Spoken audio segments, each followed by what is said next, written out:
Hey, everybody, welcome to today's episode. Did you know that there are many different types of first-time buyer programs out there? So what does that mean? So let's say a smaller institution may have one or their particular version of a first-time buyer program, and a larger institution may have many. They may have 1 to 10 different kinds. Just under conventional, for example, there's several different first-time buyer programs. So what should a first-time buyer program actually do for a buyer?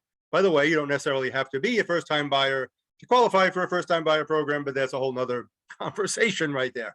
In general, rates should be discounted from, let's say someone who's putting down more money, but is not a first-time buyer. It may offer things like lesser down payment, 5%, 3%, or even things like down payment assistance that essentially, for lack of a better phrase, end up becoming 100% financing for a first-time buyer.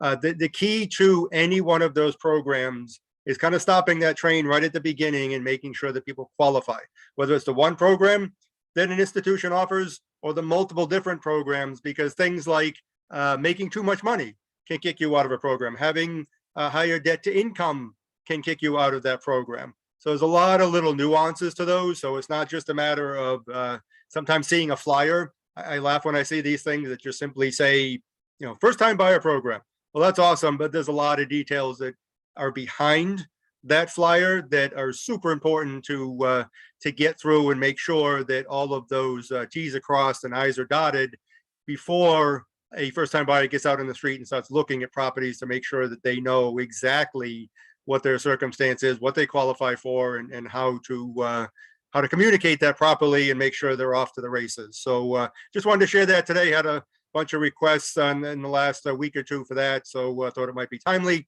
to pass that along. So if you are one or you know someone that is, please share this. Love to have a chat with them and the team and get them on the right track. We'll talk to you soon.